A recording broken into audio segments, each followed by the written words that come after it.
Lieutenant Bob is the greatest character name of any game ever. Yeah, he really strikes in there with the people from Sunset Riders, right? Where there's the I forget what the Billy, and then it just shows in there like Cormando. Right. On there, it's like the same people, brought to you by the same people who named the characters in Sunset Riders. We have Lieutenant Bob from Jackal. Shoot the Core Cast.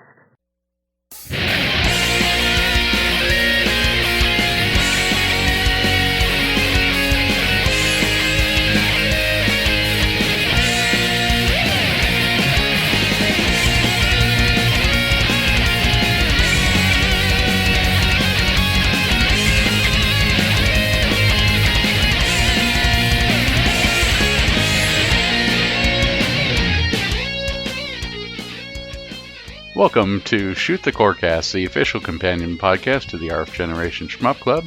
This is a family-friendly shmup-themed podcast that wants to get you out of our dreams and into our G. This is Addicted, also known as Addicted to Shmups, and with me as always I have MetalFRO, also known as Game Boy Guru. And if you'd like to connect with the podcast, you can follow us on Twitter at ShootCoreCast. You can also follow me directly at Game Boy Guru. Check out our Linktree page for links to all the feeds and all the stuff related to the podcast.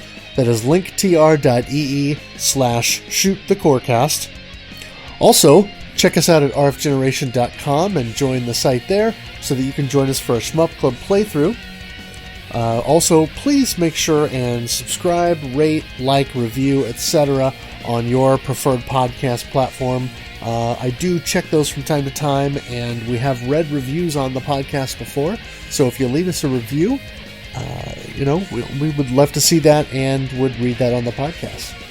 Also, join the RF Generation Discord channel, which is linked from the front page of rfgeneration.com, and check out the dedicated Shoot the Corecast topic, where we talk about the Shmup Club Game of the Month, the podcast episodes, shmups in general, and always have some good discussion there. Plus, you can follow me on Twitch to get notifications of new streams, because I do stream the Shmup of the Month multiple times each month. That is twitch.tv/GuruGameBoy. Yeah, and one of the great things about RF Generation is, aside from the people there, is the database. You know, you can give everybody a link to your collection, so that way you don't end up with your 50-second copy of Deep Space Waifus. But just make it really easy for the gift giving this holiday season. Yeah, I mean, personally, I find owning 17 copies of Kung Fu on NES to be game collector comfort food.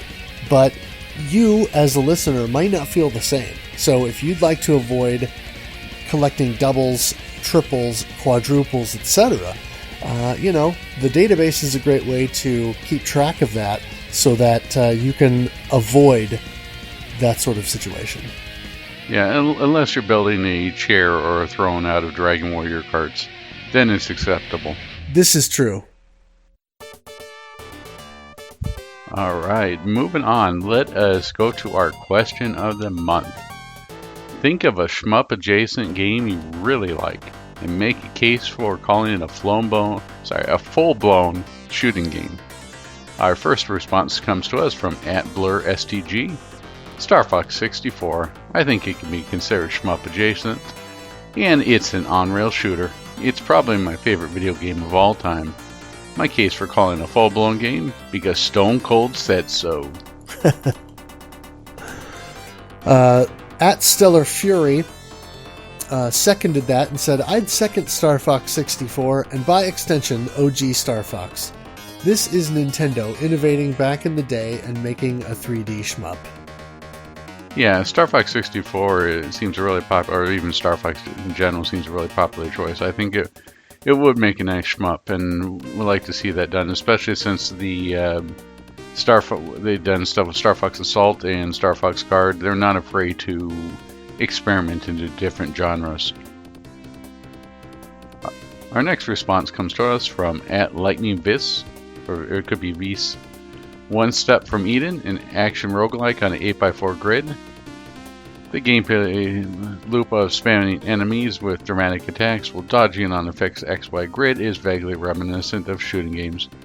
One of the characters even has a loadout that turns the game into a bullet hell. Sounds pretty good. We may have to try that out. Yeah, I was not familiar with this, so I looked up a gameplay video earlier, and it's interesting. It sort of looks like, think of Mega Man Battle Network with real-time action, some what appeared to be some time, like active time battle type turn-based elements, but very fast action and kind of combining a card battle sort of thing with action game elements. And yeah, it does look at least marginally shmuppy. So kind of an interesting combination there. At Pony Tatsugen says, Star Luster kind of counts as a rail shooter, a more arcadey wing commander. But if I were to give a case for it, I'd say this. You're a ship, you shoot stuff, and enemies go boom and die. A lot. Yeah, Star Luster is definitely one that's on my list as well to try out. And speaking of list here, we've got one that's been on probably everyone's bucket list and certainly going to earn him some Mark MSX points from at Bad Dubs Games, Sin and Punishment Star Successor. On the rail shooter made by a developer with a pedigree already, they could make or take some of the excellent environments and turn them into a vertical shooter that could give score based on chains, pickups, meetings, conditions, etc. It's a wonderful game and one that we hope to cover in a, I almost said roguelike, in a shmup-light fashion. Hopefully this year or maybe next year. Yeah, I definitely want to take a closer look at Sin and Punishment Star Successor because it's a great game. I knew we would get this response, so let's just get it out of the way here. At CollectorCast, our friend Duke Togo says, Dark Souls bow only run. It's all the pew pew you can handle. And we've hit our quota for the episode. Oh my goodness, Dark Souls, I can only imagine he's just salivating, ready to get his hands on Elden Ring. Oh yeah. Our next comment comes to us from @BulletDance. Saturn Deluxe because it's top-down area twin stick where you pew-pew enemies and dodge everything until you die. Yeah, and this is another one I had not heard of. But I looked it up and I watched the video on Steam, and this game is totally Robotron 2084 with some additional mechanics and weapons, and it looks bonkers. But it does look pretty cool and, like it could be a lot of fun. There's another one to add. But we're getting all sorts of good recommendations. Yeah. Corkman from the forum, or @FiresharkMD on Twitter, says Kelnov/Atomic Runner. Sure, it has gravity and there's lots of platforming, but it's auto-scrolling and you're shooting all the time. Similar challenge to many shmups as well. Alright, our next one comes to us from @StudioMudPrints, Star Fox for the Super Nintendo. The Super Nintendo version specifically as a strictly Z shooter with no all-range limited power-ups, limited bomber stock, light enemy waves, and plenty of popcorn. And it's similar length to a lot of X or Y scrollers in any given route. Yeah, I could definitely see that done. And again, Star Fox is a fan favorite of this episode. I really think that they could pull this off. There's no more like Nintendo indies anymore, right? But it could still just be great on the eShop. Sort of the same way along the ways they promoted Pac-Man 99 and Tetris 99. I think if you go along those sort of promoted routes, this would be a great way to get people interested in Star Fox again. Yeah, well, and there is an indie shmup or an indie Star Fox like that is being developed. It's called X Zodiac. And I'm in that Discord. I backed it on Kickstarter. It's looking really good. I haven't messed with the latest demo, but it very much has that Star Fox Super Nintendo look, but kind of mildly modernized so that it's got a more consistent frame rate, a little bit less jagged edges on the polygons and that sort of thing, but still very much in the same vein. I was thinking that would be a great tagline to put on the back of a box, right? Marketing blurb, mildly modernized. Right. Our last entry comes from @SteelBallRunner, who says, Mercenary Force by Meldak. More of a horizontal King's Knight, but hitting the B button is like changing your option formation in Gradius. And I let SteelBallRunner know that we actually covered Mercenary Force in episode 36, which they said that they'll have to check out. And so, anyway, personally, I consider Mercenary Force a shmup, but I think I can understand why some may not, just because of how unconventional it is in that sense. But that's what makes it so unique. I do like STGs and the conventional as much as anybody else, but when you get something that's just so out there, I mean, it's gotten to the point where when they announce Freedom Finger, let's say, where your finger that goes pew pew and nobody bats an eye. So to get something pretty unconventional, it takes a lot of talent and creativity, and Mercenary Force definitely has that. That's why I think more people should give it a try. It may not be for everybody, but it's different enough from any of the norms that are out there. Right. So what about you? What do you think of as something that is shmup-adjacent that you think you could make a case for as calling it a shmup? I thought about some of the stuff that's in here, and then a wonderfully awful idea popped in my head. As we're going in the Christmas spirit, I would say that I would take Hades, portions of Hades, and make it into one. And I know what you're thinking, and this is, we'd already did that with Project Starship X, but I think it will work really well.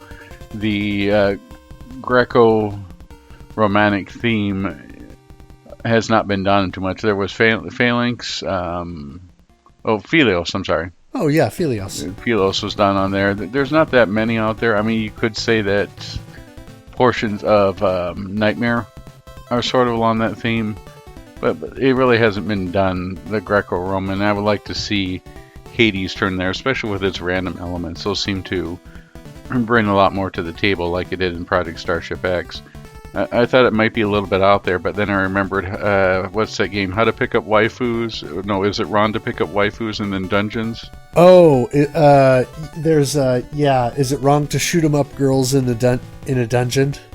Yep, and I thought if they could do it, so could. I mean, this isn't that much of a stretch if they could turn an RPG into a STG, so what the heck? Sure.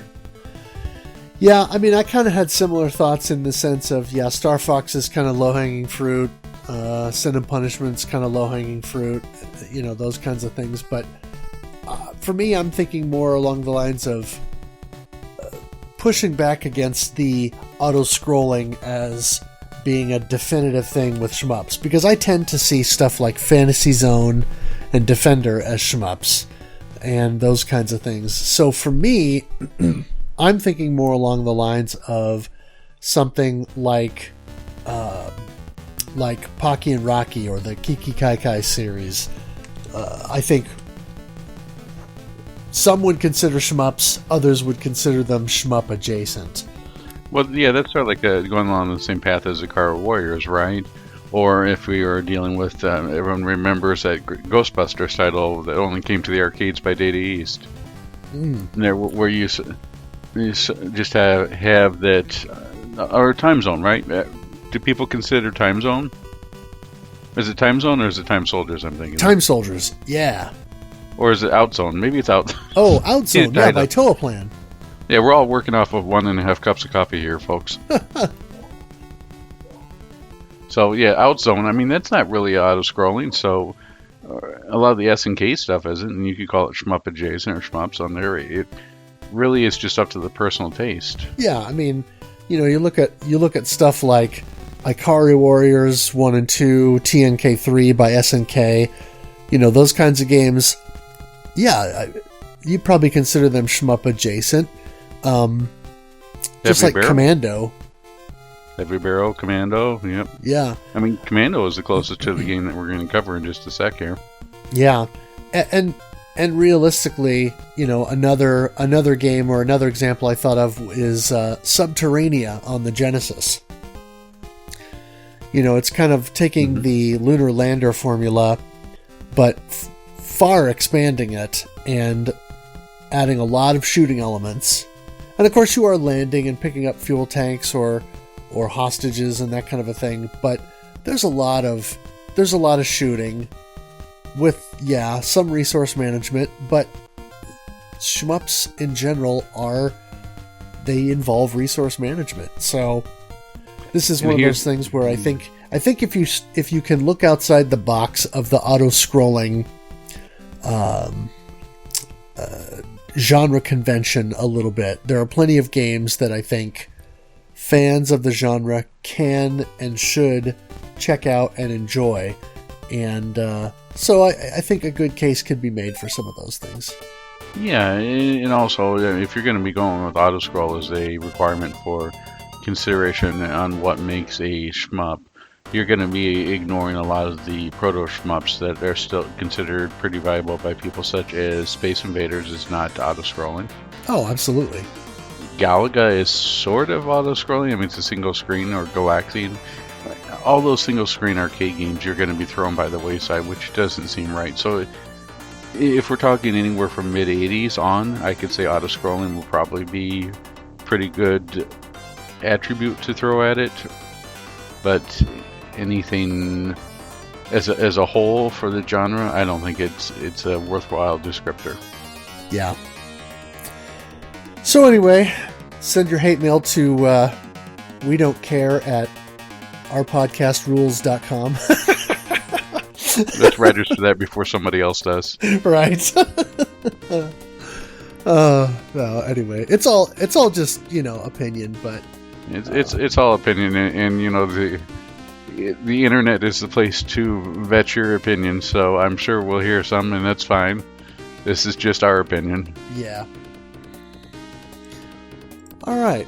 Well, let's move on to a new segment that we kind of teased in the podcast last time, and that is Focus Shot.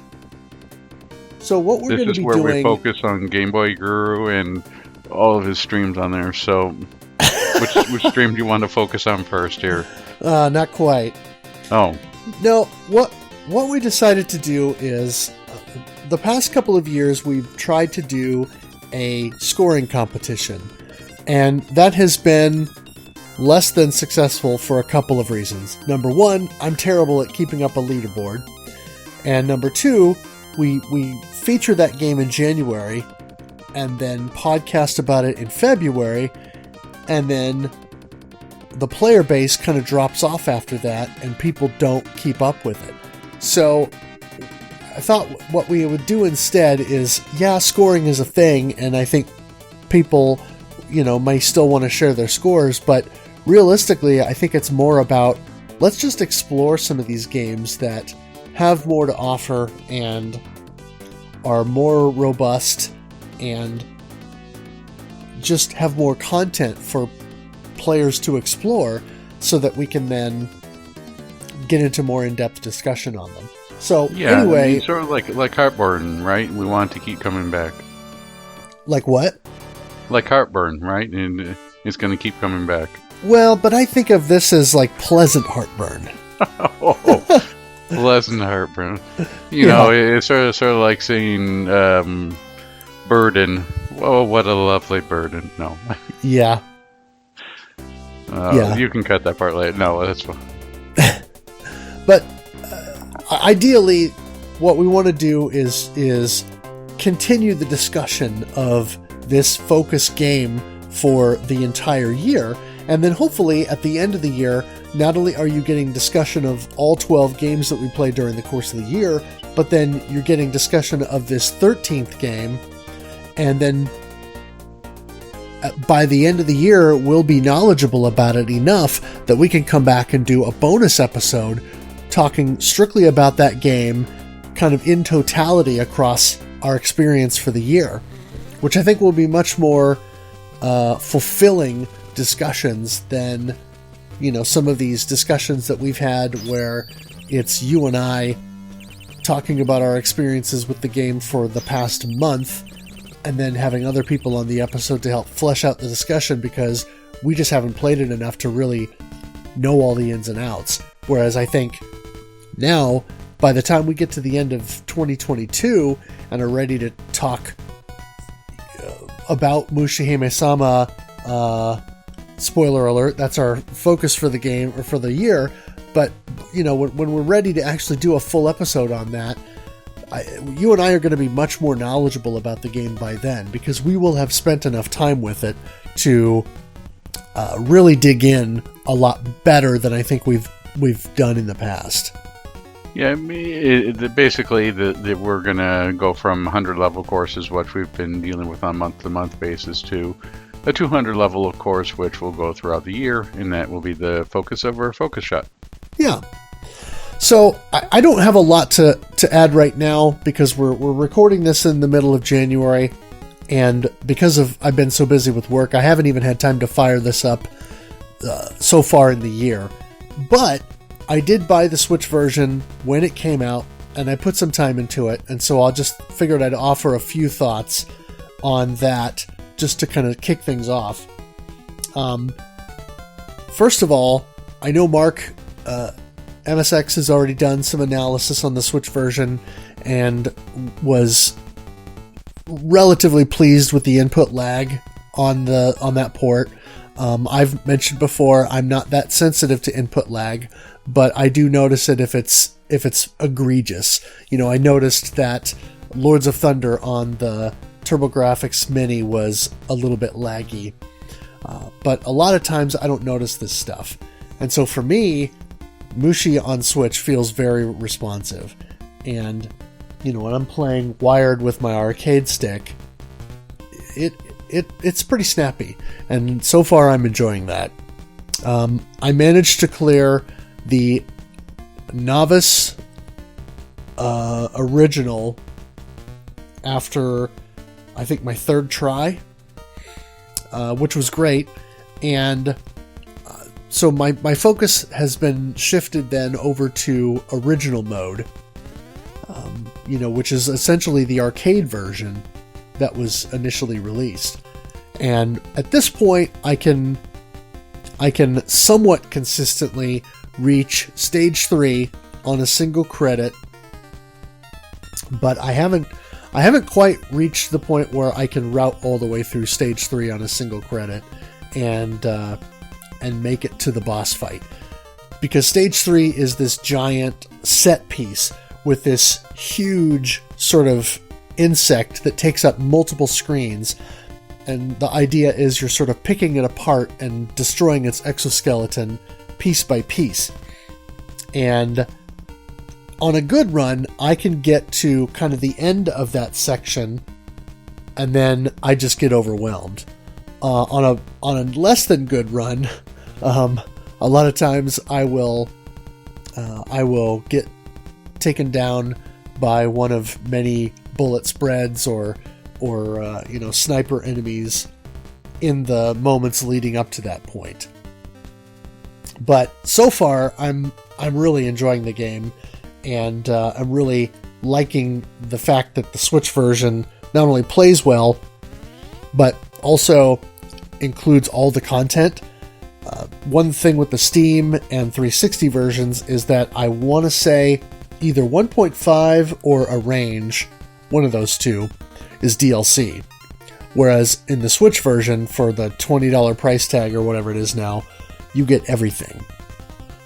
So when you're looking to, if you want to join us to play through this throughout the year and so forth, just keep that in mind, that if you buy the PC version, there will be DLC if you want to get all the modes, or if you buy the 360 version, which I think is only available in the Japanese, Microsoft Store or what have you. So if you find a way to do that through VPN or getting a Japanese console and getting that online or what have you, I think it's an additional purchase for one of the other modes, if memory serves. Any initial thoughts on Mushihime-sama? I thought it was a great price at $20, but unfortunately I have not had a chance to start it up. I played it a little bit beforehand, and I definitely like the game, and I like the gameplay loop. I just, I've been too busy dealing with the Taskmaster. Sure. Yeah, and I guess the only other thing I would add is I'm pleasantly surprised how much I'm enjoying it, because I previously had kind of been under the impression that Mushihime-sama was sort of a solid game, but maybe serves more as a prototype for the sequel, Futari. And Futari is the one that I bought first, because I got the 360 version of that here, what's it been, like 3.5 years ago now? And, I quite liked that after I bought it, but I'm pleasantly surprised with how much I'm enjoying the original. And I think as the year goes forward and I hopefully get a clear on 1.0 and can move on to a range or 1.5, or maybe go back to Novice Maniac or something like that, that I can really start to get an appreciation for kind of the full breadth of the original Mushi experience. Yeah, it provides good backstory on what's there. I mean, Proto, I think we call it maybe a little bit too much, if Atari weren't considered such a masterpiece. But in order to have, a sequel, you got to have the original on there. And with games, a lot of the concepts on there get fully realized or fleshed out in the sequel. Right. It doesn't mean that the original is any worse. It's just the way it goes with development, because then they finally get to realize their ideas and determine what worked and what doesn't. Yep. All right. Well, that has been Focus Shot for this episode. All right. So, also one of the things that we're going to add is just kind of going over a little bit of shmup news. And of course, with the holidays and a lot of early announcements and so forth throughout the year, or in the first part of the year, there's a fair bit to cover here, but I thought I would just hit a few high points. There's a couple of new vertical or vertical shoot 'em ups that are coming to early access on Steam, both of which will drop on January 20th in early access. One of those is Grand Cross Renovation. The dev is known as Eternal Sphere 4, and this is being published by Henteko Dojin, who has done work with Astroport, and they published Steel Vampire, which we covered before. This is an interesting one, because unlike a traditional shoot 'em up where you have sort of a forward shot that you use, I think this is going to end up being twin stick, but you have this sort of laser that you can swing around, kind of like a giant lightsaber, and use that to do damage, deflect bullets, and things like that. So definitely some kind of quasi-melee element to that. But I've been following the development of this on Twitter for the last couple of years or so, and it's looking very good. Some of the early concept art and GIFs that I saw looked interesting, but really in the last year, it's come along quite a bit, and it looks really cool. I will say, just as a word of warning, the dev on Twitter, Rainex, I believe, is part of their Twitter handle. I don't remember the exact Twitter handle, but the Twitter account for the dev does post a decent amount of not safe for work stuff, so just be aware of that.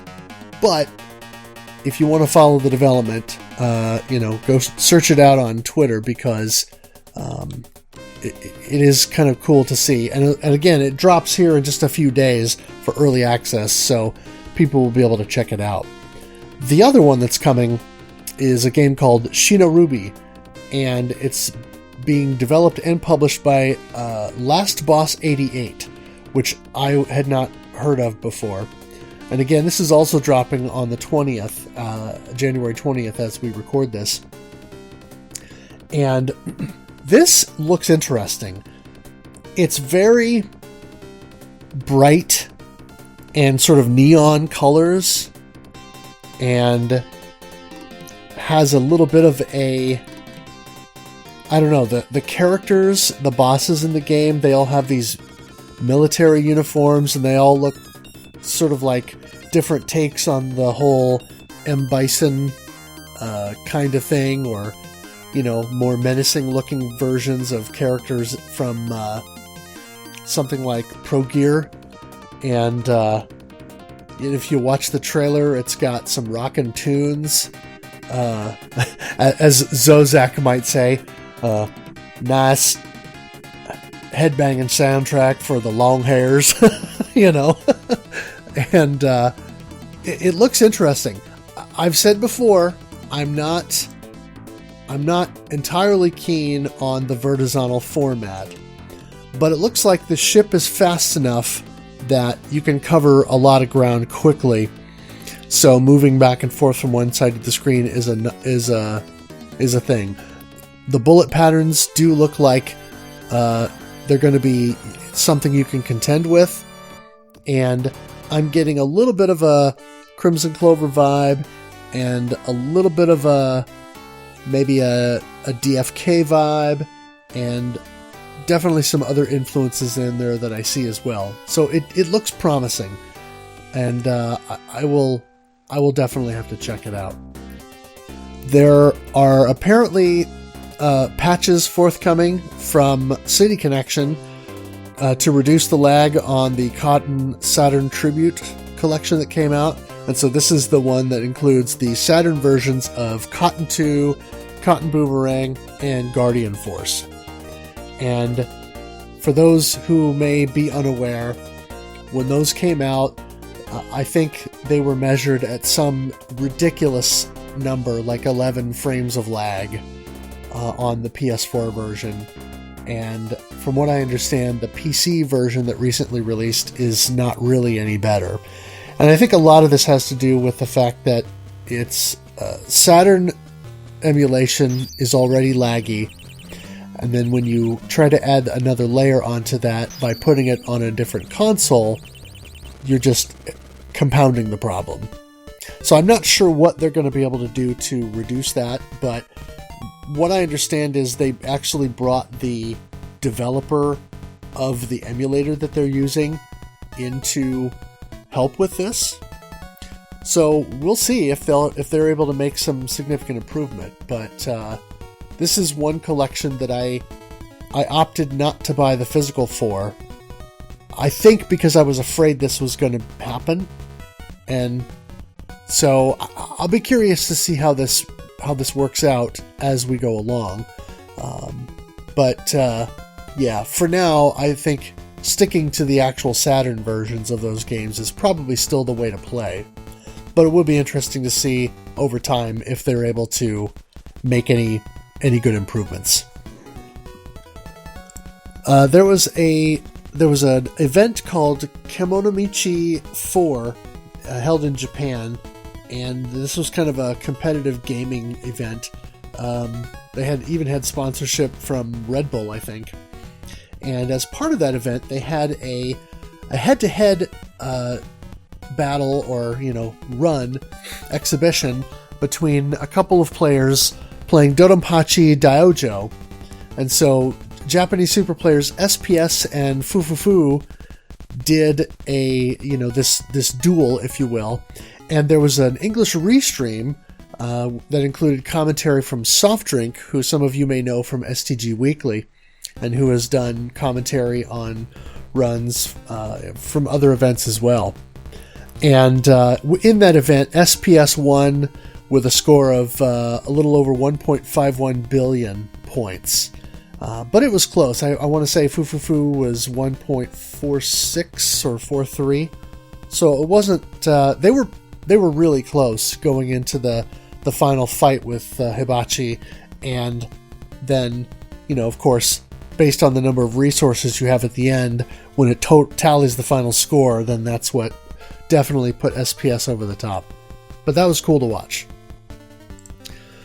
Speaking of Mushihime-sama, there's a new world record for Ultra Mode in Mushihime-sama done by Western player Kiwi, at KiwiSTG on Twitter, who got a score of 828,551,953 points. This was a 1cc run, and it was done on arcade hardware, and I believe with a hand cam, capturing the whole thing. I haven't watched the run yet, but that's pretty impressive, and very cool that a Western player has managed to clinch the score.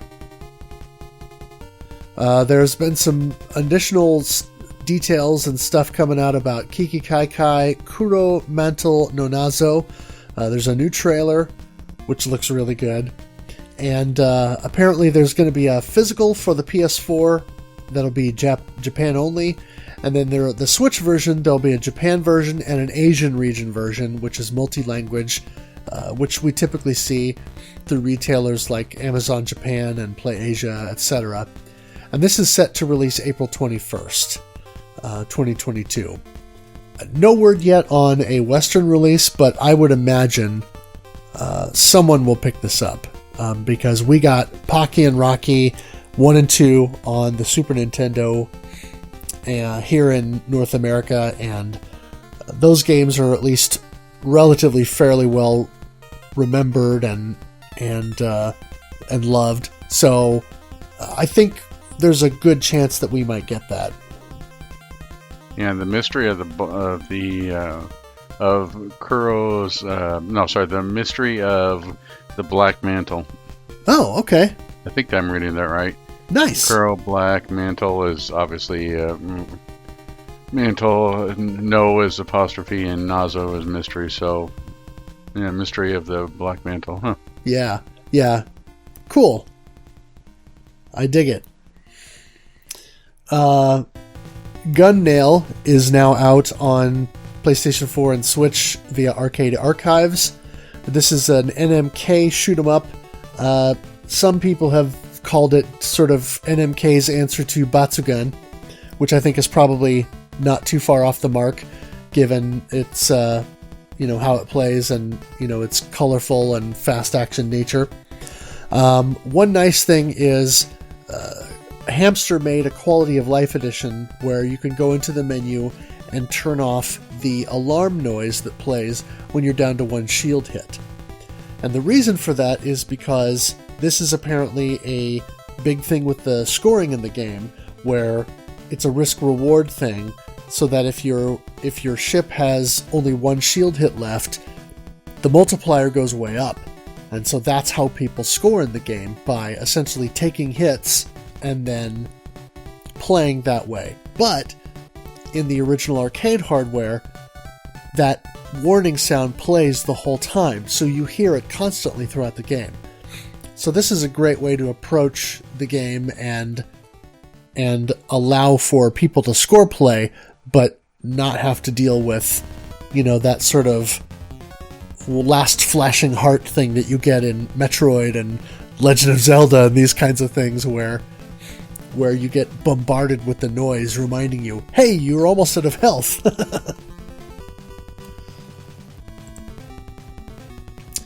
Let's see. Radargy Swag has finally hit the North American eShop on the Switch, and I saw a tweet earlier from Dispatch Games saying that they're going to start sending out codes to those of us who pre-ordered the physical. Still no word on when the physical is going to drop, but yeah, I did get the code. Hold on a second here. This is not April's episode of the podcast. Get your Fool's Day stuff out of here. Well, okay. I will say, Dispatch did come through with the digital code for Game Paradise Cruisin' Mix Special a few months ago when they said they were going to do it. I had mine Cruisin' Mix Special? 2 or 3 days, I think. What's that? Did I hear you wrong, or did you say Cruisin' Mix Special? Yeah, I think that's what it was. The Game Paradise Cruisin' Mix Special, I think, is the full... Oh, Mixed Special. Mix. I heard Mix Special as an MC. Oh, Mix Special? Mix Special. No. I'll try walking next time I go to McDonald's. I'd like a McSpecial, please. Probably spinning my burger.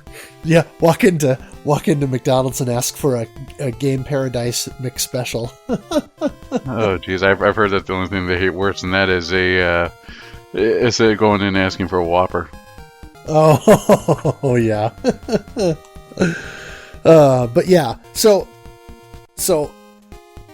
credit where credit is due. Dispatch did come through with the digital codes for pre-order folks for the Game Paradise. So I'm hoping that means that I'll see my code for Raturgy swag within the next week or so, and at least have the digital version on my Switch. But we still don't know when the physicals are coming out. Yeah, so it makes you wonder, right? Which is longer? How long it's taking them to get us the codes, or the average lifespan of a Kickstarter? Ooh, that's a good question. Speaking of Raturgy, there are now fan translations available for the Dreamcast versions of Raturgy and Chaos Field. So a couple of classic milestone shoot-'em-ups that, that's kind of neat. I mean, obviously, Chaos Field already had an English translation because we got it on the GameCube. And I think Raturgy has had an English translation insofar as we got Raturgy on the Ultimate Shooting Collection on the Wii. Although that was Raturgy Noah, I think. So I don't know if it was one-to-one with the original release, but anyway, that's kind of cool that happened, though. And finally, for those who aren't aware, there is a Kickstarter for the All Your Base Are Belong to Toaplan documentary.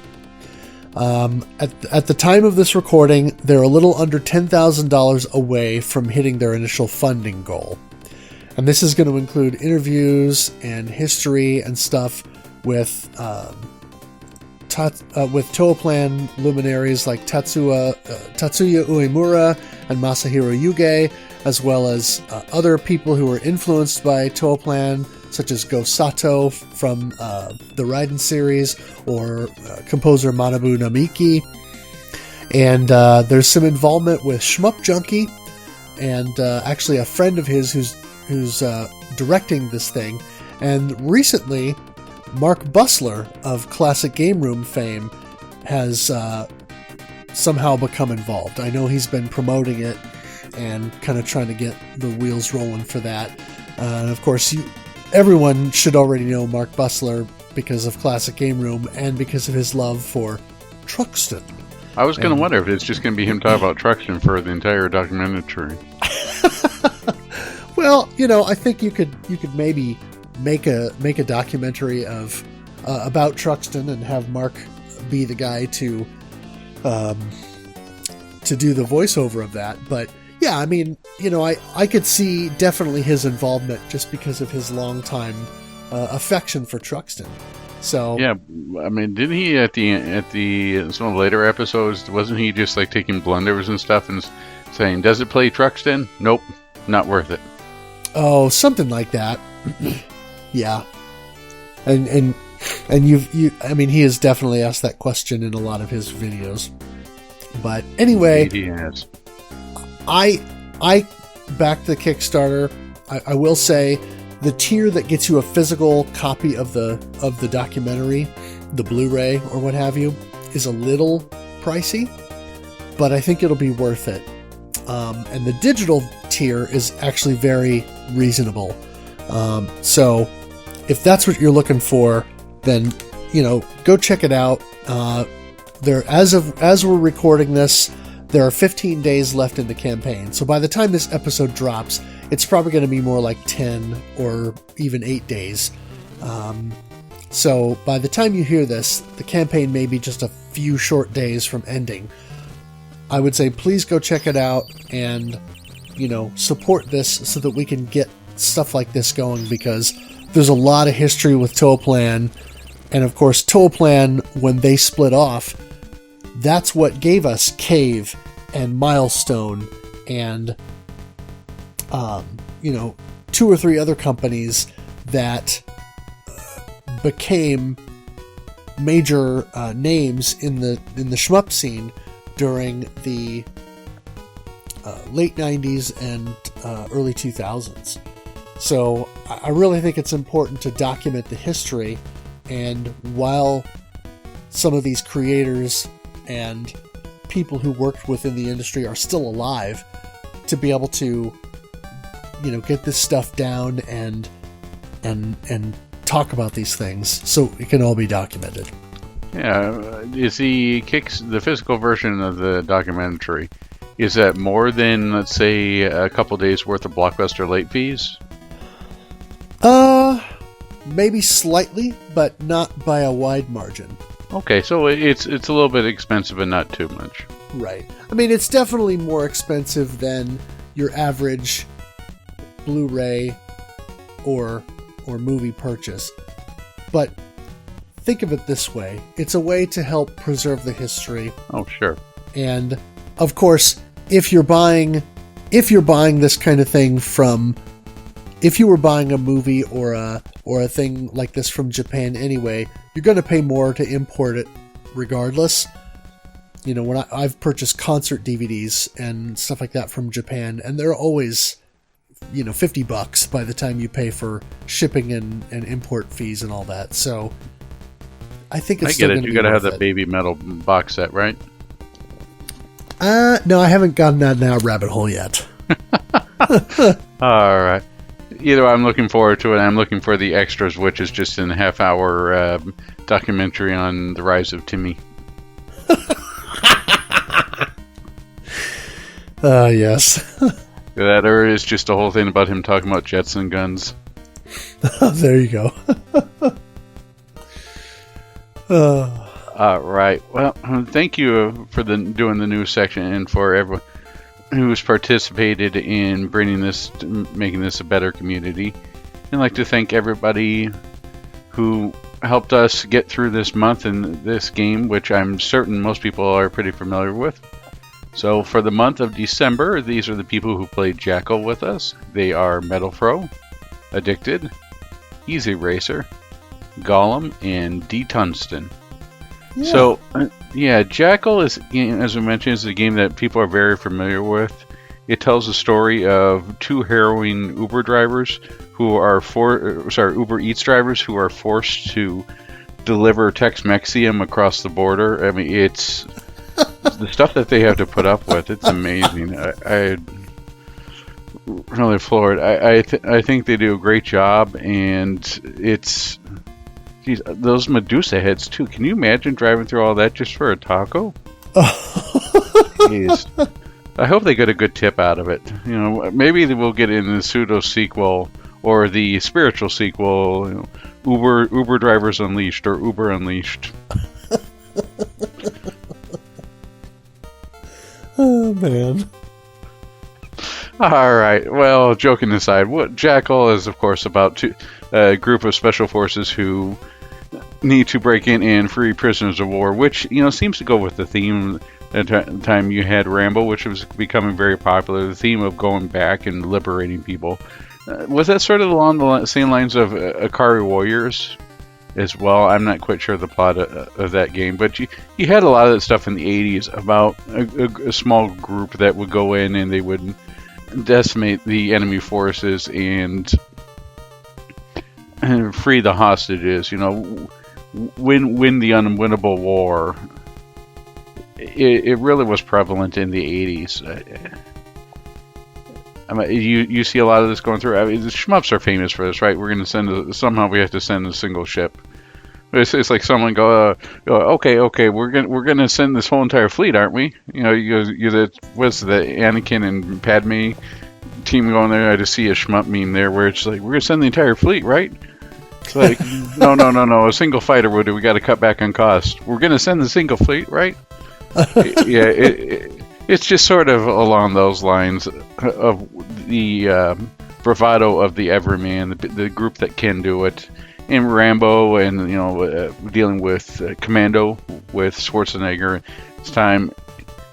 it just seems to really fit here. And I don't know how it became such a popular game in there, but unlike Silent Service, it was the one game that everybody had that everybody was willing to play. Right. All right. Well, do you want to give us a brief introduction on the developers of the game? Sure. So, of course, this was a game by Konami. And the first release was actually a Japanese arcade release known as Tokushu Butai Jackal, which translates as Special Forces Jackal, in 1986. And the initial version had a rotary stick and was multi-directional. It allowed you to rotate the direction that you shoot your main gun, and then the secondary weapon would always fire the direction that your vehicle is facing. Yeah, for those of you who don't know about the rotary sticks, look up games like Heavy Barrel. Car Warriors was famous for that.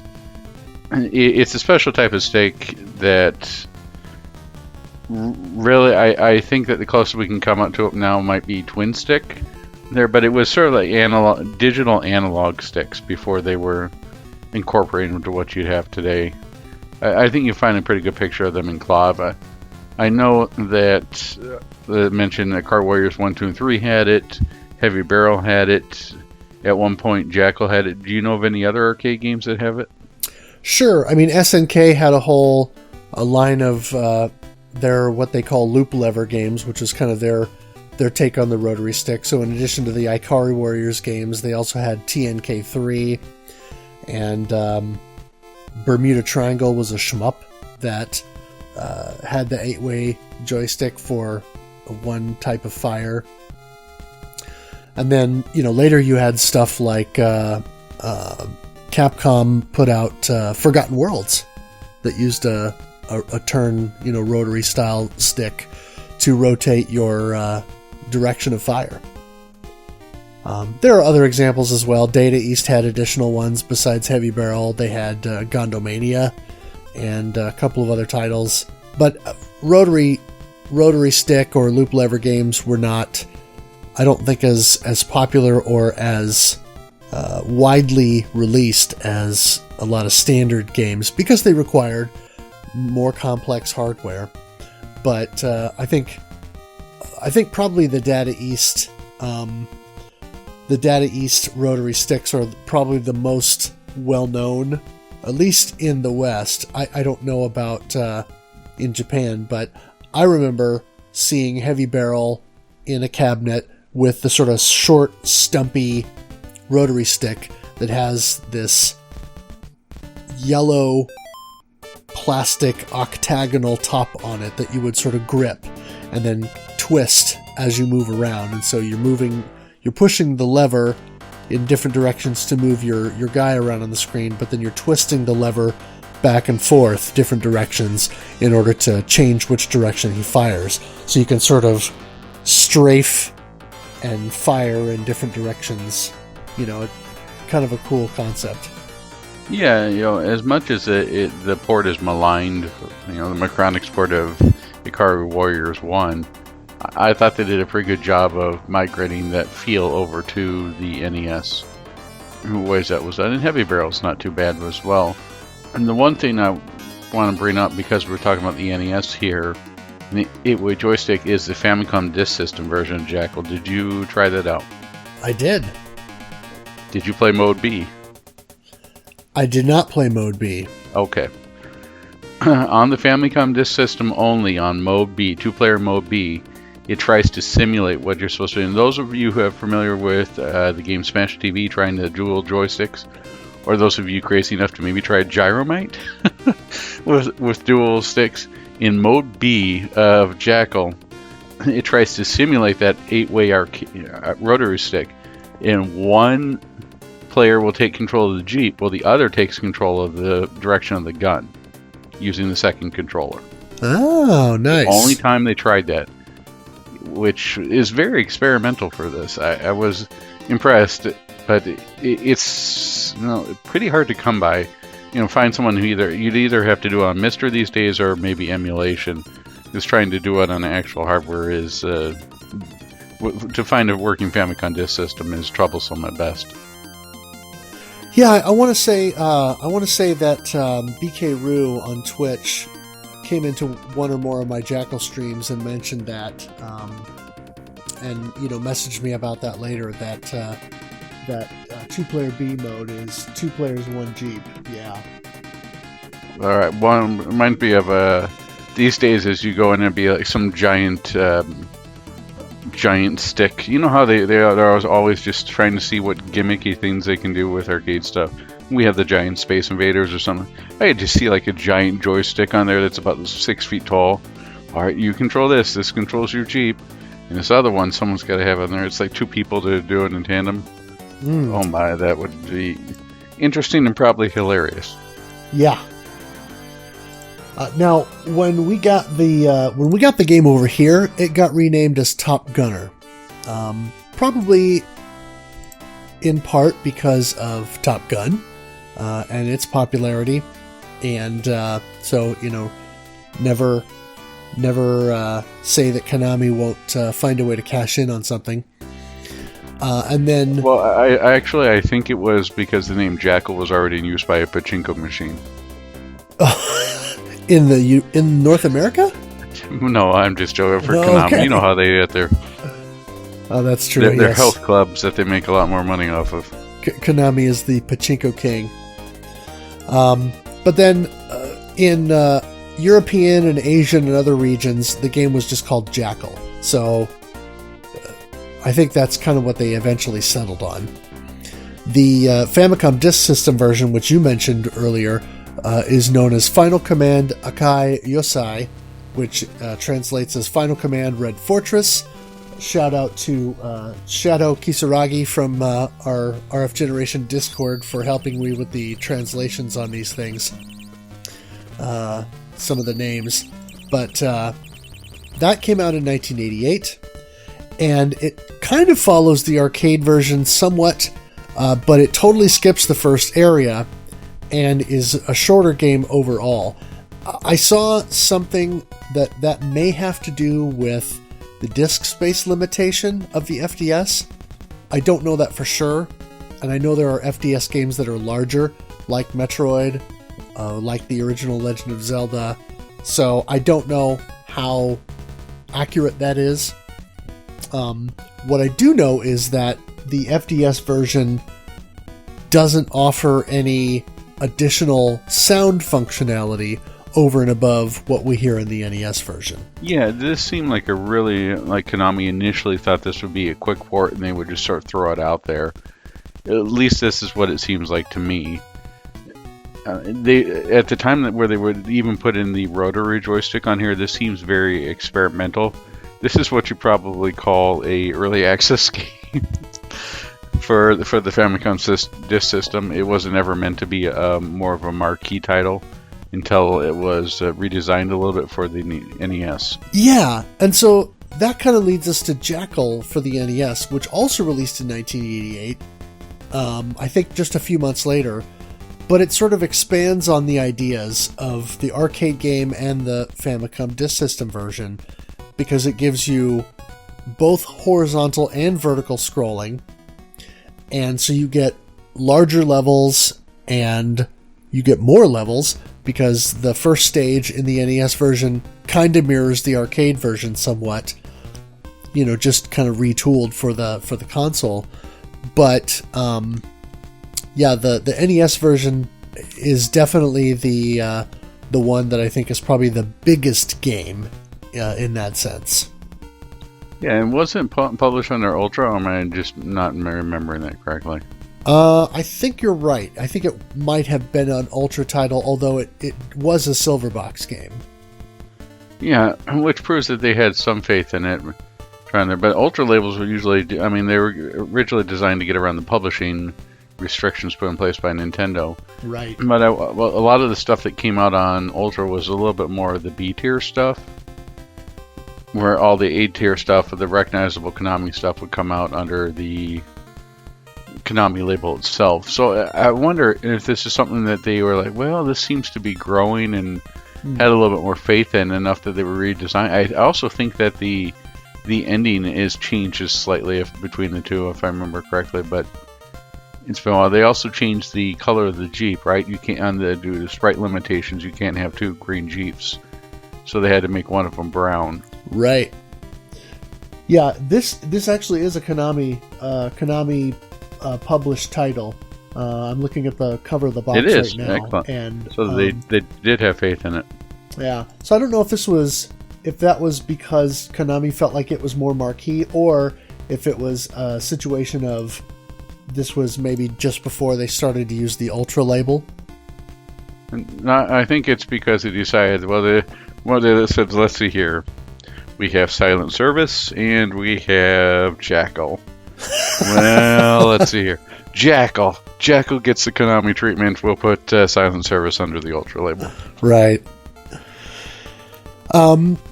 Jackal also got, of course, versions on different microcomputers. There was an Amstrad CPC version, which, from what I watched a sort of history of Jackal video by Patman QC, and the Amstrad version looks like trash. The ZX Spectrum version, or ZX Spectrum version, looks less trashy and actually like it could be fun, although a little bit still jank. Is it very colorful? There are two Commodore 64 versions. One that was released in the UK initially, which looks decent, and then another version that came out later in the US, which looks like a minor improvement upon that, with better graphics and solid gameplay. And then a PC DOS version that also looks like hot garbage. Oh, and it's got that wonderful PC speaker sound, I'm sure. Oh, yeah. It just looks terrible. There was apparently also a mobile version of Jackal of some kind. I don't know if this was a flip phone type of game or what it was, but I wasn't able to dig up any information on that. Probably for the best. And the story from the game is as follows. This is from the arcade flyer. The Jackal unit is an elite group of 4 soldiers that have undergone a harsh training regiment to survive in any environment. The team is composed of Colonel Decker, Lieutenant Bob, Sergeant Quint, and Corporal Gray. They have been given a mission to drive 2 armed jeeps into hostile territory in order to rescue and extract POWs. And I gotta say, Lieutenant Bob is the greatest character name of any game ever. Oh, yeah, he really strikes in there with the people from Sunset Riders, right? Where there's the I forget what the Billy, and then it just shows in there like Cormando, right? On there, it's like the same people brought you by the same people who named the characters in Sunset Riders. We have Lieutenant Bob from Jackal. Yeah, I mean, you don't get much more creative than Lieutenant Bob. Although we did have Lieutenant Dan later on, so... This is true. Well, would you like to school us on some gameplay? Alright. Okay. So, your Jeep has 8-way movement and can face in all 8 directions in the console version and twice that in the arcade. Each Jeep has 2 different forms of attack. Technically 3 if you run over people. True. A standard gun that shoots towards the top of the screen at all time, except in the rotary stick arcade version and the Japanese arcade version where the gun shoots in the direction you're facing. Now you have a secondary attack, which is grenades, and that's your starter. Right? The first upgrade for both are both the arcade and the NES version are missiles. The second upgrade in the arcade version extends the range of the missile attack. And the third upgrade in the arcade, which is also the second upgrade in the NES version, adds shrapnel to the explosion. Basically expands the area of effect. The fourth upgrade in the arcade is to make the area of effect or shrapnel 4-way like a cross. The third, what's also known as the third upgrade in the Famicom Disk System or NES version. In the arcade, the shrapnel is 4-way diagonal. On the console, it's 4-way vertical and horizontal. So it's basically the same thing you want to do for all shmups on there. Get your secondary power up as much as you can, and then of course do your best to get good and not die, and keep that. I don't feel quite the Gradius effect when I died. I would say Jackal's definitely an easier game, but replaying it, I was like, man, I must have had either a lot more patience or just memorized stuff faster as a kid. Right. So the enemies that are a team of Jackals led by the dashing Lieutenant Bob Face are foot soldiers, turrets, and other gun emplacements, tanks, enemy jeeps, other armored military vehicles, and the occasional bomber, jet, or helicopter. As we mentioned earlier, the enemy soldiers can, as in the third form of attack, enemy soldiers can be run over by your jeep. And you can damage buildings with your secondary weapon, and sometimes you can rescue your own soldiers from these buildings. The soldiers act as power-ups, and they also get out of the POW camps and into your jeep. I sort of found it funny where the arcade version, the jeep can maximum hold 8 soldiers, but in the console version it turns into a clown car. Oh yeah, I mean, I think we were counting on stream one time, and I had in one stage where I managed to get through unscathed until I got to the helipad. I had something like 22 soldiers in my jeep, in addition to the driver and the one manning the turret. They're all just hanging off the side there. There's a couple guys just running behind it. Right. Oh, man. Well, some of the rescued soldiers will flash, indicating that they can offer an upgrade to your secondary weapon. Yeah, this is true for most. I think there's probably one, at most 2 of them inside every given area. Let's say if you get a cluster of POW buildings, you're going to get at least 1 power-up, maybe 2 right. on some of the larger ones. I never think I've seen more than 2. When your jeep is destroyed, any rescued soldiers will shatter, and you'll always lose 1 or 2 in the explosion. In the arcade version, you'll take down 1 power level, where in the console version, you'll start back at grenades. And this was sort of interesting. I thought there would be a little bit of a difference here between the console versions, but it appears it's just different between the arcade and the console.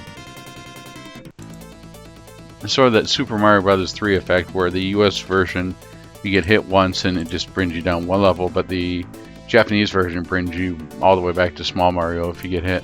Right. I'm a little surprised to see that they cut back the difficulty here.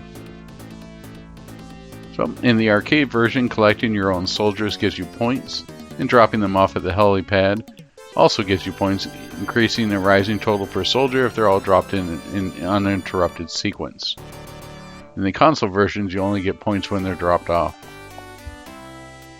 Yeah, I wonder what would happen here. Just points when we're dropped off as it's going down. I wonder if we get like a Jackal cross Crazy Taxi. You're ready to make some crazy score rescuing those soldiers. Big difference with the NES, or the console versions versus the arcade, is the arcade version is one large continuous map where it doesn't take a break and show you a cutscene in between. And the console versions have predefined bosses and credit stages. I always found it funny. You mentioned that the first one is where they're all looking at the map and going here. I jokingly refer to that as I'm all trying to figure out where they're going to deliver their Uber Eats. but it's the only thing that's different, because after that,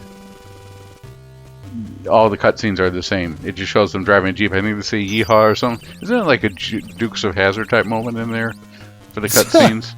Well, it's yeehaw. Like, it's not yeehaw. It's like, yeah, but it's really exaggerated. And you get that if you manage to get through an entire stage without dying. I believe, and successfully dropping off soldiers at the helipad and then getting through the boss without dying. You get the yeah. Now I was thinking. Now you got me thinking maybe a Dukes of Hazzard STG, but I don't know how it worked because they never really shot anything. They just caused chaos. Yeah. Alright, so the Famicom Disk System version follows the arcade with only vertical scrolling each level, but the NES version adds horizontal scrolling, making each area larger with more to see and do. NES also adds an intro level that is similar to the opening stage of the arcade games, which we talked about earlier, the beach scene. In the arcade versions, grenades must hit the ground to detonate to cause damage. In the console versions, a grenade sprite just needs to overlap an enemy to do so. Yeah, and this was an interesting thing that I noted when I was comparing the two, is because you still get that effect in the NES version where when you throw the grenades, you can throw them over obstacles like trees or walls and buildings and things. So it's interesting that once the sprites connect, you still get that explosion and create, cause damage and so forth. So it's kind of interesting. I don't know if that's a limitation of the hardware or if it's just something that the programming staff at Konami who made the game couldn't be bothered to make it more realistic like the arcade game, or if they felt as though it was, they needed to tone down the difficulty a little bit for the home release, so that was a bit of a concession that they made. I don't know. But it's kind of an interesting difference. They could have taken a clip out of the page of Doc Brown. Where we're going, we don't need clipping. Right. Yeah, I thought that the gameplay, everything they're doing here was nice and easy, and it wasn't... Jackal is a very good, easy game to read. It's one of the more Konami titles that doesn't feel overly difficult. I mean, even if you hit a wall, you can beat it by playing it a couple times. I think it's the most relatable and the easiest one to get some enjoyment out of all the titles that they released. Gradius, of course, is fun, and I did like the Ninja Turtles game and stuff. But this strikes me as the most fair of all the NES games that Konami released. Yeah, I think that's a fair assessment. Certainly, of the early Konami stuff, it feels like the most forgiving game. I think until you get toward the end. But by the time you get to the last stage, you want the difficulty to ramp up regardless. It's... to draw another comparison, by the time you get to the end of the game, your fingers aren't worked to the bone by constantly pressing A, B, B, A. Yeah.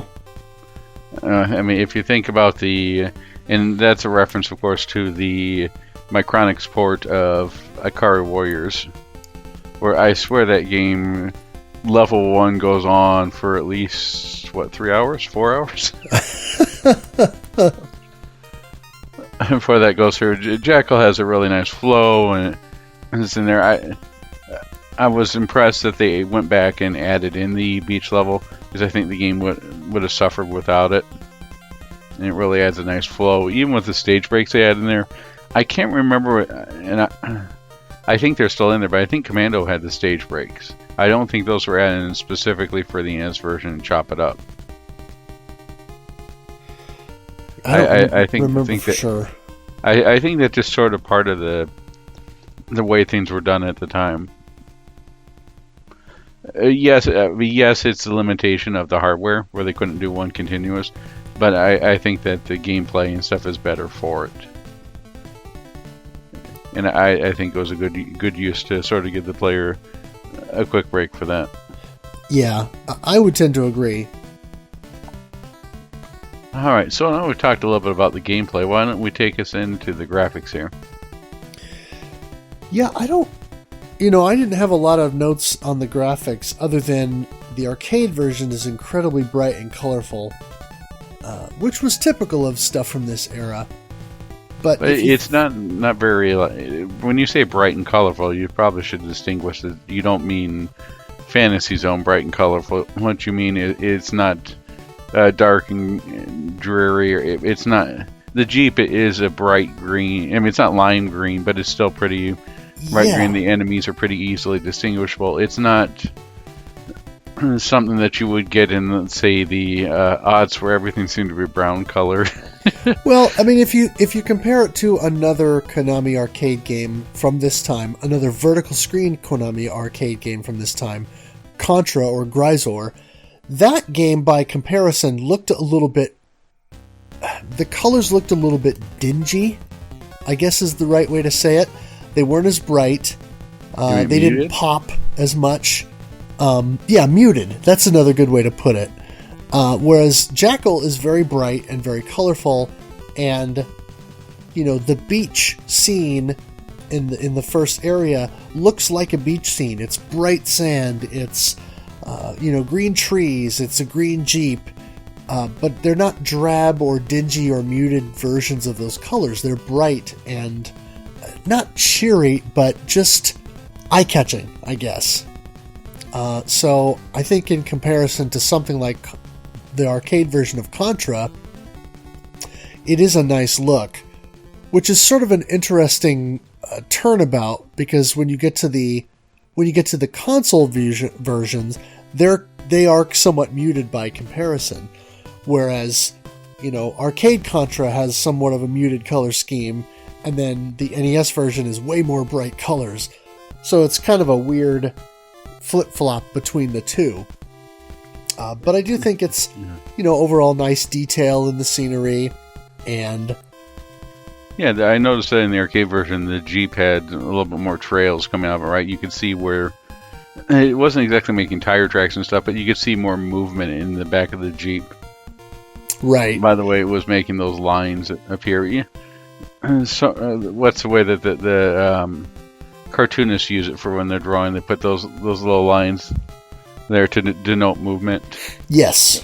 So along those type of effects. Right. And I thought that was neat. It's certainly not going to take anything away from the game, because we all played the NES version and loved it, but it's just sort of neat to see the little bit more where you could go by adding it in just a little bit. Little touches here and there. Yeah. And I kind of liked in the arcade version when you had that area of effect explosion with the shrapnel. It was kind of this sort of interesting multi-stage thing where it only happened over the course of about a second and a half or two, but it looked like it was hit, explode, spread, and then spread a little bit more. And of course, it all goes very fast, but it I don't know, I just thought it looked cool. Hey, it works. I mean, the arcade version takes the NES version, makes it a little bit brighter, and then adds in a couple details here and there. So it's pretty neat, but if you've only played the NES version, you're not missing out on too much. It still stands alone pretty well. Yeah. Yep, and now we've hit some of the graphics. Let's talk about sound here. It's got that really catchable and memorable soundtrack that I'd say I could listen to it outside of the game. Oh, for sure. And the sound effects on here, I think that the first time anyone played the game, and it had sort of a Breath of the Wild moment where they were like, the enemy over there, what if I just hit him? What if I just try and run him over? And then you find out you actually can. Yeah. You hear that little squish. It almost sounds like you're squishing an ant in some ways, which is very applicable, but it's... The first time you go through that, it blows your little mind. Right. And then, of course, that we've got some of the recognizable Konami sound effects. That sound when the pachinko balls come down. The tin tin tin tin. Oh, I'm sorry. No, the high pitched pin noise when you hit some targets like in Contra and you're hitting the base. Right.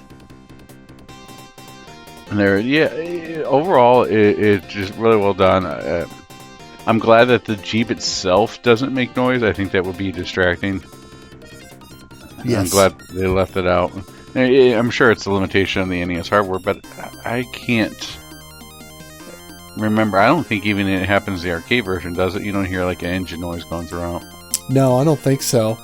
And Yeah. I appreciate that because the sort of engine hum would get old after a little while. This silent running Jeep. The hunt for Red October. Jeep. Engage silent running. Oh, man. Yeah. Overall, it's nice that what they added in and what they put in there works really well. But it's also nice in what they did not add. Right. Yeah, I think the sound, I think the music is the standout. Otherwise, the sound gets the job done. Gets the job done indeed. All right, so let's move on to scoring. How do you score in Jackal? Yeah, it's pretty basic. The big change to that is when you grab your POWs that you rescue. So as we mentioned before, in the console versions, you don't get points when you pick up the soldiers, only when you drop them off at the helipad. And I don't remember if that's 100 points or 200 points per soldier when you're dropping them off at the helipad. But then you also get an end stage bonus for each soldier you drop off, which is 2,000 points. So if you drop a bunch off at the helipad, then you manage to make it to the end of the stage, you get the additional bonus. In the arcade version, it's a little bit more interesting because you get points when you pick up the soldiers, but then when you drop them off at the helipad, if you can sit there and drop them all off in succession, for each additional soldier that you drop off, you get more points. So the first one is 100 points, and then 200 points, then 500 points, then 1,000 points, and so on and so forth. And with the maximum of 8, I think you can get to 10,000, and then 20,000 is the final. If you manage to get to 20,000, you will automatically get bumped up by 1 power-up level. And I want to say that carries over in the console versions as well, but I think you have to have more than 8 to hit that. It might have to be all the soldiers in the stage up to that point that you've collected and then dropped off.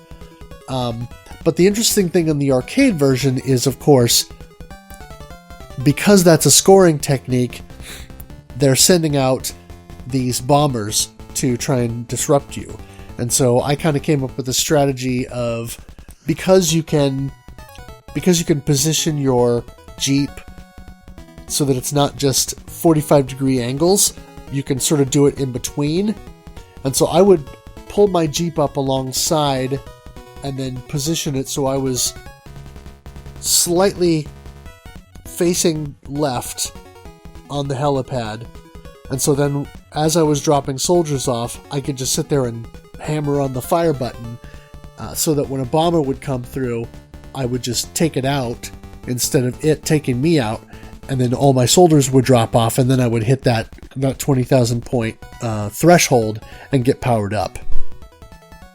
So it's kind of an interesting addition to the arcade version, since the arcade version doesn't have extra stages, or I should say stage end, like the console versions do, where then you get the tally for the soldiers.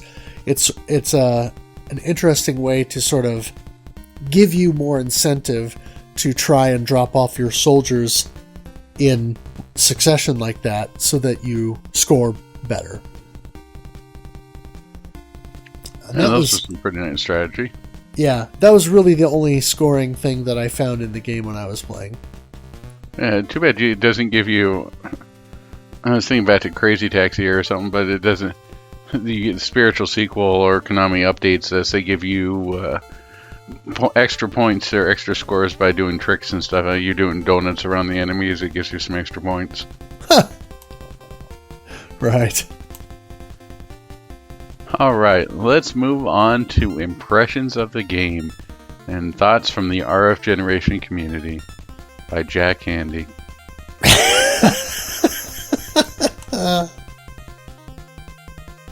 Alright, our first impression comes to us from Gollum. This has got the 1 credit clear in co-op, 2 credit clear with my buddy. All right. This is a great game. It's a great game to play 2-player or couch co-op. Yes. Indeed. So congrats to you, sir. The final level took the most route learning. We memorized every single appearance of the brown helicopter. I didn't realize this until now, but the brown helicopter debuts in level 6. Its most nasty appearance is right before a boss over a treadmill. If one player lags behind, the helicopter can basically point blank them just by virtue of where it spawns on the screen. For the final boss, we exploited a safe spot on the far right of the area that is just above the pothole. The boss bullets can reach the far right, but they can't reach that far down the screen. And the fire cannon can reach the bottom of the screen, so it cannot reach the rightmost set of tiles. So we can just hide above the rightmost pothole and pop up to upward to attack. Good thinking on making use of potholes. Usually they're a detriment, but this time it worked out. We use grenades, not bullets. The slow trajectory of the grenades lets fire and retreat. Because the grenades were slow, they would occupy space near the boss long after the Jackal drove away. Audio played a crucial role since the bassy effect confirms grenades hit in a way that the visuals leave vague. And yet, that's another thing I was wondering, is if there's some YouTuber or Twitch streamer out there who's so today, everybody, we're going to be playing Jackal. We're doing a grenade-only run. Well, funny you should mention that, because Gollum actually did a Jackal run, and so the run that he's talking about with him and his buddy, they recorded, and so it's on his YouTube channel, Super Golemio. Check it out, and it's a pretty good run. It's fun to watch. They managed to get through the game and then get a decent chunk through the second loop even. But it was fun kind of hearing their commentary during the run and talking about the game and where they felt, it was difficult and different strats and things like that. And so that's a fun run to watch. But Gollum also mentioned that he did a grenade-only run, and I want to say he has got that on his channel as well. So yeah, be sure to go check that out. Sounds like fun. We also had a note from Easy Racer, who said, "It may be weird to say, but I feel like the more I play this, the worse I'm getting. Early on, I was purely in reaction mode. Now that I'm starting to get the mechanics, I keep trying to play more aggressive, which isn't working out too well." Yeah, I kind of felt that way too, to an extent. Certainly, the more you learn the game and the more you get aggressive with it, it doesn't really reward you that well. The game, at least the console version, rewards you for being thoughtful and careful, because all of the enemy placement and events are scripted, and so it's all prescribed.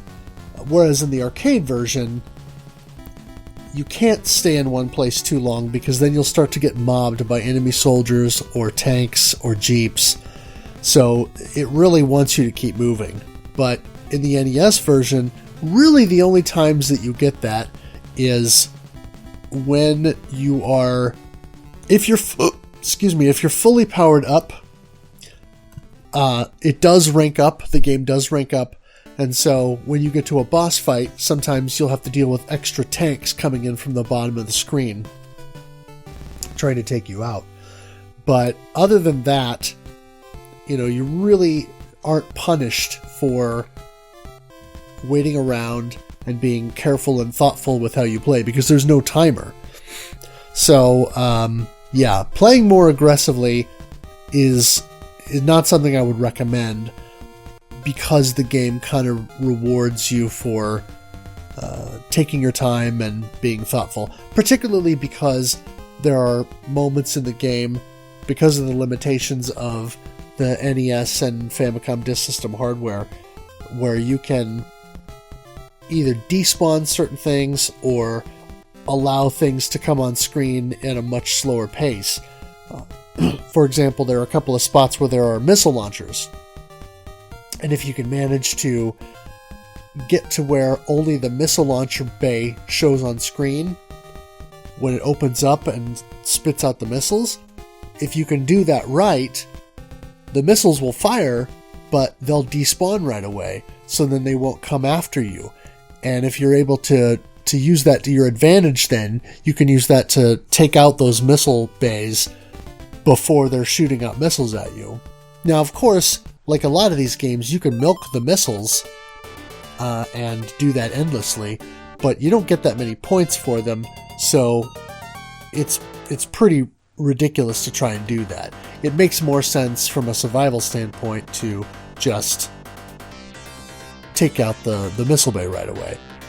You know, it's got that classic video game trope. If it's not on the screen, it never existed. Kind of, yeah. Yeah, and you even see that with things like the gates or the doors that you have to blow up from one place to another, or in stage 2 with the sort of stone heads coming out of the water. You can throw grenades or shoot your missiles at them, and you'll hear the explosion, but the sprite won't change until the full sprite is on the screen. So the gate won't show destruction until you drive up a little further, and then now the gate's destroyed. Or the head still shows up until you drive up a little bit, and then now the head looks like it's blown up. So kind of a fun little quirk of the hardware and relic of that era. I miss some of that stuff, but that's all right. Yeah, I kind of do too. We did not have any high score submissions, but given that he and a buddy completed the game and got into the second loop, I'm going to say Gollum wins by default.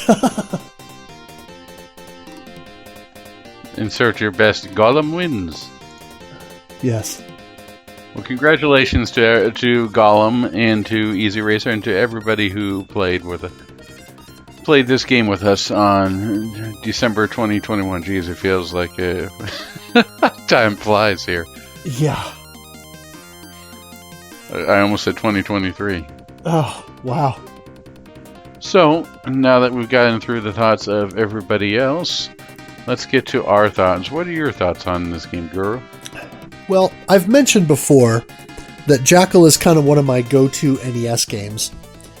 And it's one that I've never beat, and I still haven't beat it, even after December. Mostly because I think the final stage ramps up in difficulty enough that you really have to be specific about it.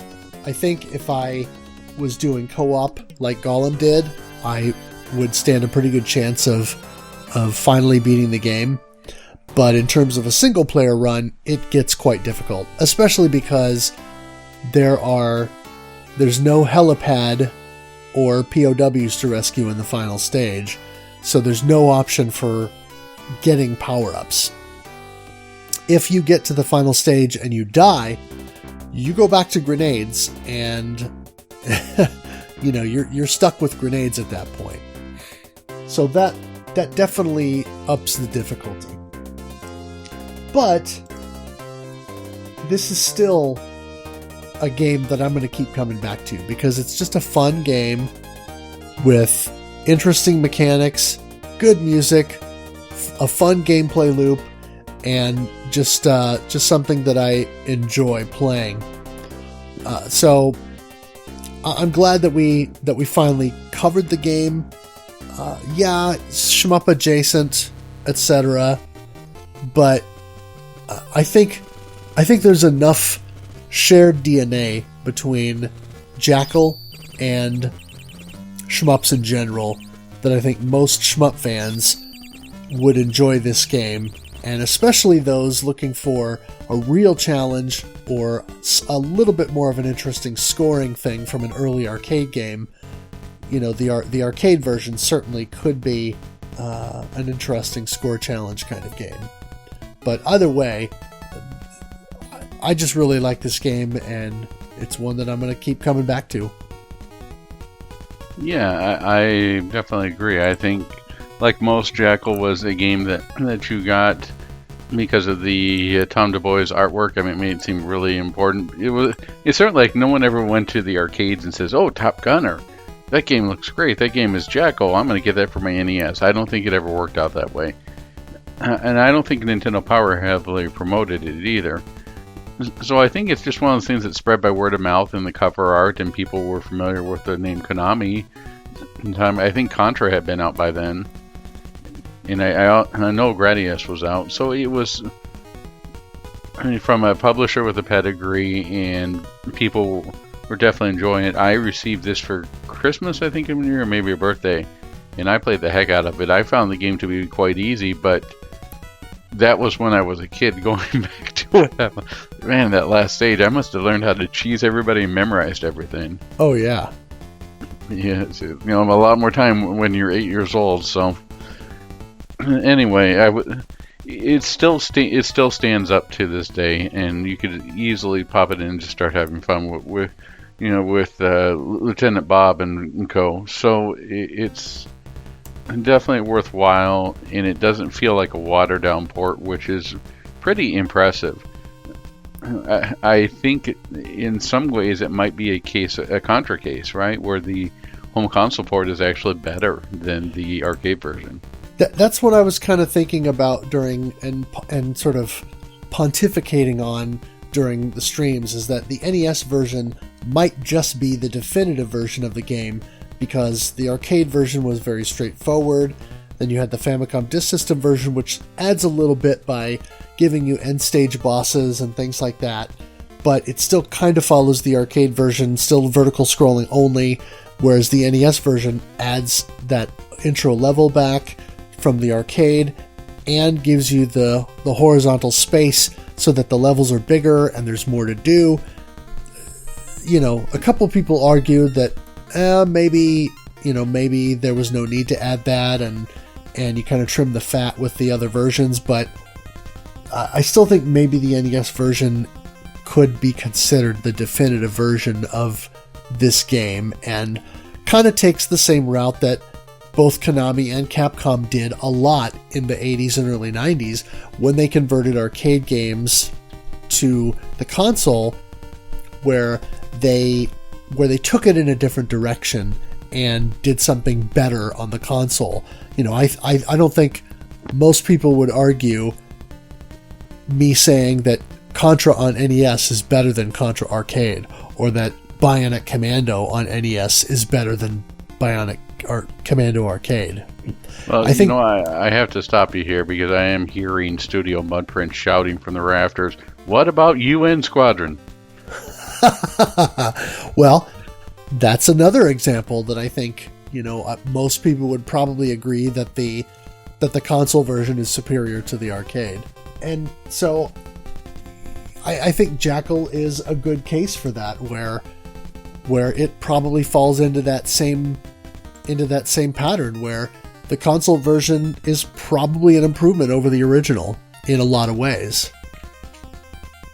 Yeah, because I think it really comes down to the denomination of this was an arcade game first, but then the home game, by being an arcade game, it was all about making money, where the console port was allowing to expand upon it and make it into something different. And in this case, they expanded upon it, made it for the better. It more than the sum of its parts, because they're not requiring it to constantly get quarters from people. I see that a lot with console ports, and they definitely put their A game on there with the people who did these translations, because the interns must have gotten the ZX Spectrum port. Right.